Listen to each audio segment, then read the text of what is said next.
If you had asked me a year ago what I thought my life would look like at 42, I would have told you I was living the dream. Beautiful house in the suburbs. 2 healthy teenage kids. A husband who made 6 figures and still opened the car door for me after 15 years. I used to wake up every morning, brush my teeth next to Mark, drink my coffee on the porch and feel like maybe, just maybe, I had beaten the odds. People always say marriage is hard. People always say it fades. But for the longest time I thought we were the exception. Turns out we weren't. It started small, as most betrayals do. A delay here, a cold shoulder there. Nothing worth a confrontation, but enough to keep me up at night. I remember once, around last Christmas, Mark came home from his work party smelling like perfume that wasn't mine. A soft, floral scent that clung to his collar. When I asked him about it, he laughed. Said it must have been someone he brushed past in the elevator. And I believed him because that's what love does. It makes excuses when you shouldn't. But my gut never stopped whispering. By March, the signs weren't whispers anymore. They were sirens. Mark started traveling more. At first, it was quarterly leadership retreats. Then monthly conferences. Then suddenly, he was flying out every other week to meet investors for a new division expansion. I tried to be the supportive wife. I really did. I packed his bags. Left him notes in his carry-on. Sent him little photos of the kids with, "We miss you" texts. Sometimes he didn't reply at all. I remember the day I stopped believing him. It was a Saturday. I'd just come back from Trader Joe's, arms full of groceries, when I noticed his Apple Watch buzzing on the counter. Mark was in the shower. I would have never looked, truly I wouldn't have, if the name that flashed hadn't been J. Just the letter. Suspiciously vague. The message read, "Last night was everything." Still sore face blowing a kiss. My hands went cold. He walked out of the bathroom wrapped in a towel, humming to himself like nothing was wrong. Smiled. I didn't mention the message. I didn't throw a fit. I just kissed his cheek, nodded when he said he was running to the office for a bit, and then watched from the window as he drove away. That was the night I decided to hire a private investigator. Her name was Michelle. A retired cop turned PI, sharp as hell and discreet. Within a week, she had everything I needed.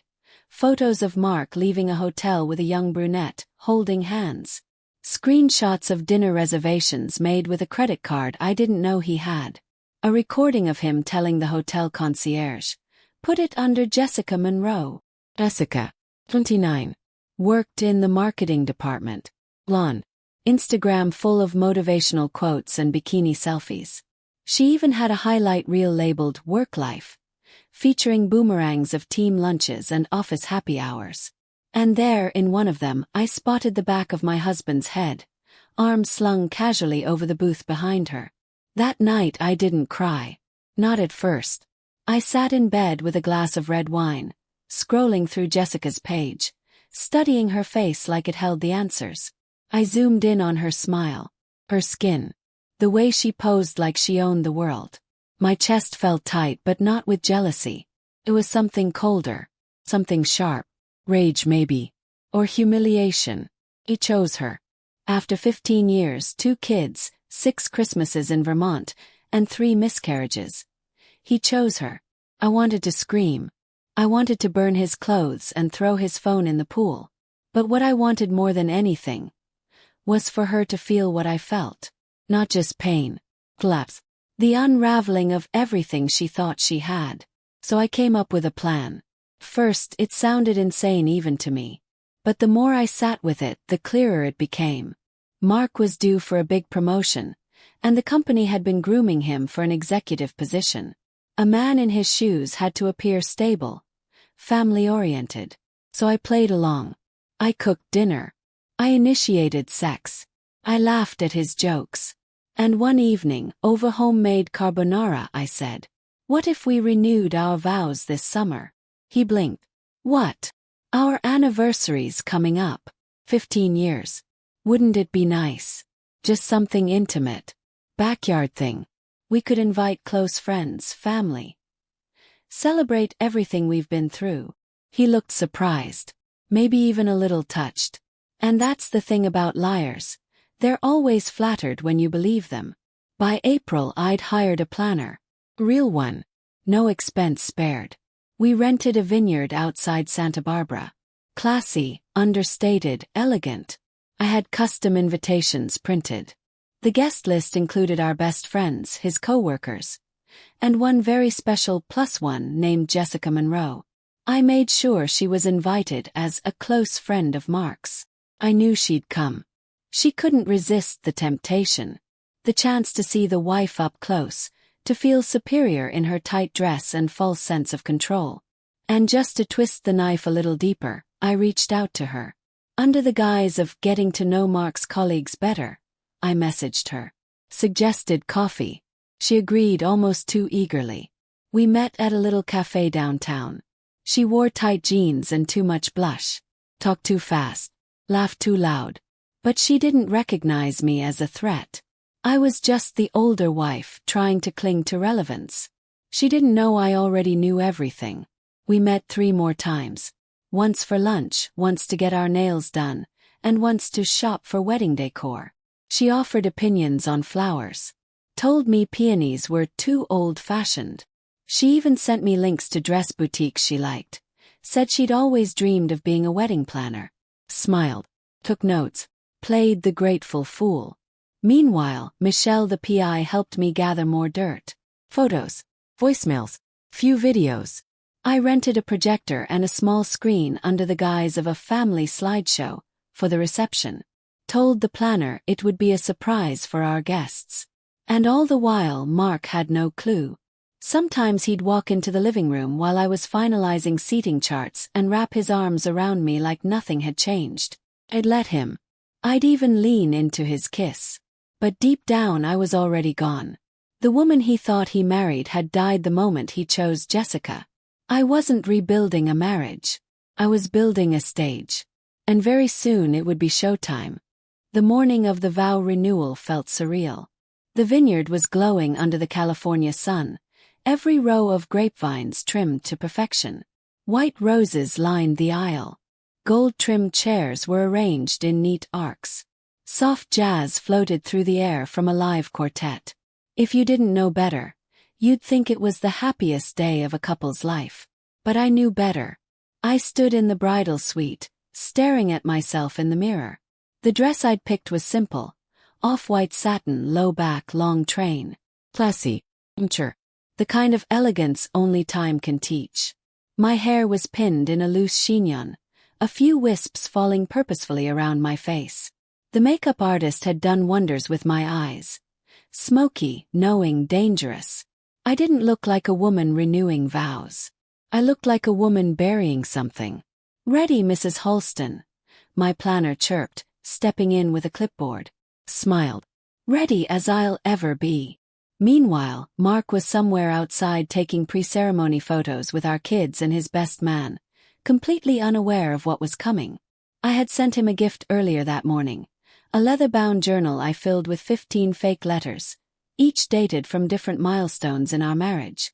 They were sweet, poetic, nostalgic. I knew he'd tear up reading them. He still thought this day was about love. I had written every word to make sure he did. And then there was her. Jessica arrived 15 minutes late. Classic. I watched her from behind the tinted glass of the bridal suite. She stepped out of her Uber like she was walking a red carpet. Coral satin dress. 5-inch heels. Hair curled into waves that probably took her 2 hours. She clutched a gift bag with gold tissue paper and looked around like she belonged. She waved at someone. My daughter Emily, who waved back confused. I had briefed the kids ahead of time. Told them, "Today is more for appearances." To smile. "You'll understand later." They didn't know the full extent yet, but they knew something wasn't right. And that was enough. Jessica found her seat, 3rd row on the groom's side. Exactly where I wanted her. Center view. Nothing to obstruct what was coming. The ceremony began right on schedule. The music shifted from jazz to classical. Guests rose from their seats as I walked down the aisle, my arm looped through my brother's. Mark stood at the front, smiling like a man deeply in love. His eyes watered. I looked right through him. We exchanged vows under the floral arch. His voice trembled. Mine didn't. The officiant pronounced us recommitted. And everyone clapped. Kissed him. Not too long. Just enough to sell the illusion. The reception followed immediately. We moved to the vineyard's patio, where tables were arranged under hanging lights and mason jars. Dinner was elegant. Filet mignon. Roasted vegetables. Champagne that never stopped flowing. Everyone laughed. Toasted. Told stories about how strong our marriage was. Even Jessica gave a toast. She stood in her heels, glass in hand, and said with a giggle, "I haven't known Mark long, but I can tell he's a wonderful man. And lucky, so lucky, to have found a love like this." The audacity made me light-headed. I clinked my glass and smiled. Let her have her moment. It would be her last. By sunset, the guests were full, tipsy, relaxed. The music slowed. Fairy lights twinkled. And then I stood up and tapped my spoon to my glass. "Before we end the night," I began, "I wanted to show something special." The crowd quieted. I gestured to the far wall, where a white screen had been pulled down next to the vineyard's wine barrels. A little slideshow. A look back on our journey. 15 years of memories. Mark smiled and reached for my hand. I let him hold it. The lights dimmed. The projector buzzed to life. First it was sweet. Childhood photos of our kids. Our honeymoon in Greece. A Halloween party where we dressed as Bonnie and Clyde. Laughter filled the air. People sighed and whispered, "Ah." And then, slide number 27 happened. A photo of Mark kissing Jessica in the hotel parking lot. Silence. Slide 28. A video, time-stamped, of the two of them entering a suite together. His hand on the small of her back. Someone gasped. Slide 29. A close-up selfie of Jessica in lingerie, puckering her lips, with a caption that read, "Missing you already, babe." Mark's hand slipped from mine. He stood frozen. Bill. A single drop of sweat slid down his temple. The crowd shifted, murmuring. A few people laughed nervously, unsure if this was some twisted prank. Jessica's face turned blotchy red. She dropped her wine glass. Shattered. "What is this?" she squeaked. "Oh, I thought you'd recognize it," I said, stepping forward. My voice carried. Clear. Lethal. Jessica turned to Mark. "You said she didn't, she knew?" "Oh honey," I said. "I've known for months. Every hotel, every text, every lie. I invited you here because I wanted you to see what it feels like to be blindsided. In public. By someone you trusted." People stared. Phones were coming out. Cameras. Mark stammered. "Caroline, I can explain." "Don't," I said, lifting a hand. "You've done enough explaining behind my back." Jessica looked like she wanted to melt into the floor. Her mascara had started to run. Her perfect curls trembled. She turned to leave, but 2 waiters were blocking the path. I had tipped them extra to close the exit during the reveal. "You don't get to run," I said. "You stayed for the party. You'll stay for the fallout." And then, because I am nothing if not thorough, I stepped back to the mic and turned to the guests. "I know this is not how you expected tonight to go," I said. "But it's how it needed to go. Because for far too long, women like me have been told to keep quiet. To protect the family name. To work through it. To forgive men who don't even flinch when they betray us. Well, tonight I reclaim my dignity. And I do it without shame." The room erupted. Some people clapped. Some just stared. Mark tried to say something again, but I had already turned my back. The last thing I saw as I walked off the patio was Jessica. Sobbing, humiliated, mascara streaked down her cheeks, sinking into her seat with no one left to comfort her. Exactly as planned. The morning after the wedding, I woke up alone in a hotel room downtown. White sheets, untouched room service, silence. I stared at the ceiling for a long time. It was strange how calm I felt. Not victorious, not heartbroken, just weightless. Like I'd finally put down something I'd been dragging for years. The night before had gone viral. Apparently, one of the bridesmaids had recorded the entire slideshow reveal. Hit TikTok before midnight. By sunrise it was on Reddit, then Instagram, then the news. Scorned wife exposes husband's affair at vow renewal. The headlines practically wrote themselves. My phone exploded. Messages from old college friends. Women from the PTA, strangers. So many strangers, cheering me on, calling me brave, fierce, an icon. One woman even wrote, "I wish I had your courage. You didn't just walk away. You walked away in heels and lit the whole place on fire." But behind the screen I was still just me. 42. Mother of 2. Recently betrayed. Legally still married, but emotionally long gone. Mark called 7 times. I didn't pick up. He texted essays, apologies, explanations, desperate pleads to talk. I didn't answer those either. I wasn't ready to speak. I wasn't ready to feel sorry for him. And I certainly wasn't ready to let him twist this into our problem. It wasn't. It was his. Later that afternoon I met with my lawyer. "Divorce papers are ready when you are," he said. "But after what happened last night, you might want to talk about financial leverage. Public humiliation like that. It gives us room to negotiate." He nodded. "Make sure he doesn't walk away clean." Understood. As I left the law office, the sun hit my face like a spotlight. I didn't flinch. I walked to my car, high heels clicking on the pavement, and for the first time in months, I didn't feel like I was faking strength. I was strong. I just hadn't realized it until now. A week passed. Jessica disappeared from town.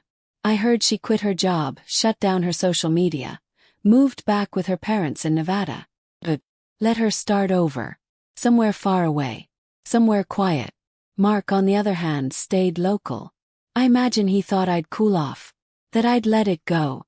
That maybe, just maybe, we could mend things for the kids, for the mortgage, for appearances. He didn't understand. I wasn't interested in salvaging a sinking ship. I was learning to swim on my own. One night, he showed up at the house. I had the locks changed, but my daughter Emily answered the door before I could stop her. "Dad wants to talk," she said quietly. Mark stepped inside, his face gaunt, suit wrinkled. He looked older, worried, defeated. "I just want 5 minutes," he said. I nodded toward the patio. "Let's not do this in front of the kids." We sat outside, under the same string lights he'd hung 5 years earlier for our anniversary. He looked at them like they were part of a different life. "I deserve everything you threw at me," he started. "What I did, it wasn't a mistake. It was a betrayal. And I'm sorry, Caroline. God, I'm sorry. You didn't deserve that. You are the best thing that's ever happened to me." I let him speak. Let him unload the guilt. When he was done, I said, "You didn't just cheat on me, Mark.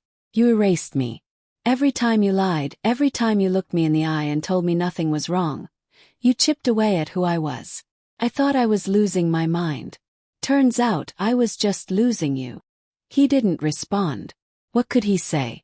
"I'm not angry anymore," I added. "But I'm done. There's no fixing this. I don't want revenge. I want freedom. I want peace. And I want the rest of my life back."